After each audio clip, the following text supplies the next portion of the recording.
I'm Joe Holyoak. I'm a local resident. Lived in Balsall Heath for getting on for 30 years. By discipline, I'm an architect and urban designer. I spent a lot of my time teaching architects and urban designers, but also being in practice as well. And a lot of my practice has been what, broadly speaking, you might call community-based planning. Working mostly for local authorities and housing associations, typically doing housing estate regeneration.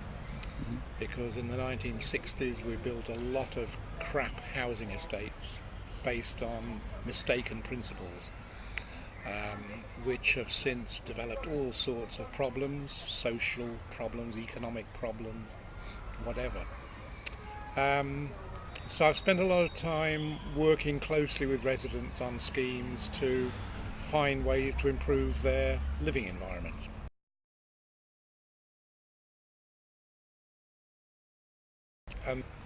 Giving local people, whether mainly residents in my experience, but not solely residents, people who also work and teach in the area, giving local people a big say in the future of their area, because historically planning has been largely top-down.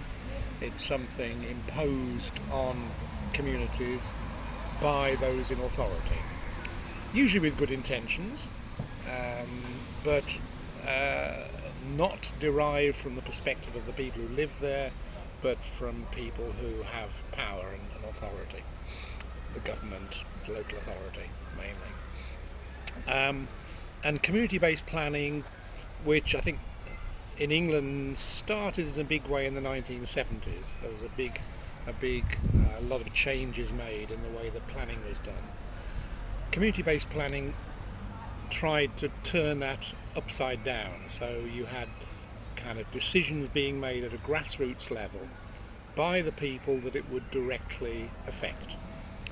And that change in perspective very much seeped into official planning. There was something called the Skeffington Report. Can't remember what date it was, but that institutionalized the idea of consultation in the planning process. But consultation only goes part of the way if it's those in authority who are at the end of the process taking the decisions.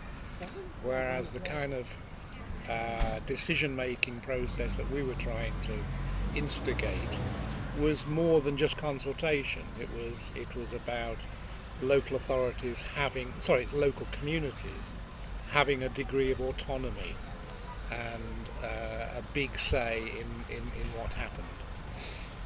And so that's how I saw the neighbourhood plan opportunity.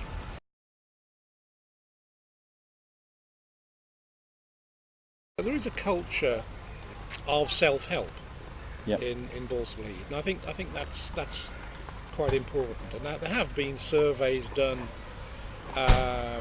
which have put some kind of statistical form on this in terms of what's usually described as social cohesion.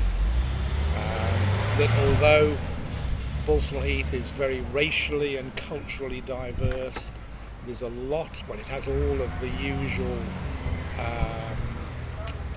negative factors of deprivation. Despite those, there is a high degree of social cohesion and a sense of community, and I think that was the reason in the first place why Balsall Heath was one of the first 17 areas in England that were identified to begin with as pilot studies to do the neighbourhood plan, because of that record which those in government knew about.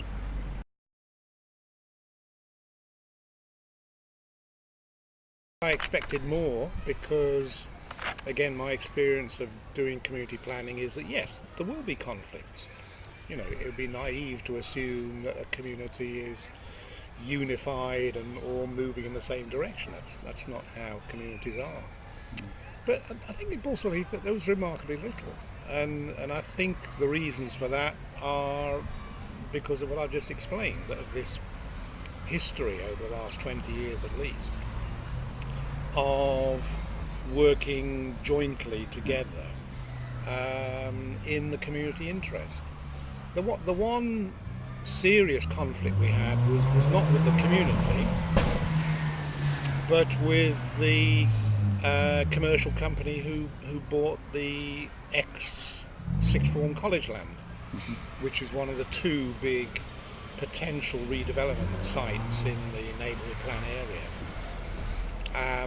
And they had very different ideas. The owner of the land had very different ideas, still does, as to what should happen to that land from those that we put into the neighbourhood plan, which was based on what residents said they would like to see happen to it.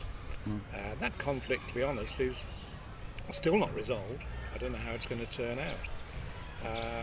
But that was really the only major issue, I think, that we struggled with. Having said that, it did take us a lot longer to complete the plan than I originally. Well, to be fair to myself, not only I, but I think everyone thought it would be done much quicker. And it turned out to be a very, very slow process. Not because of conflicts, but just all those various stages that we had to go through, many of which are laid out in the neighbourhood planning regulations as stages that are mandatory that you have to go through. So it did drag on, and it became quite tedious at times because of that.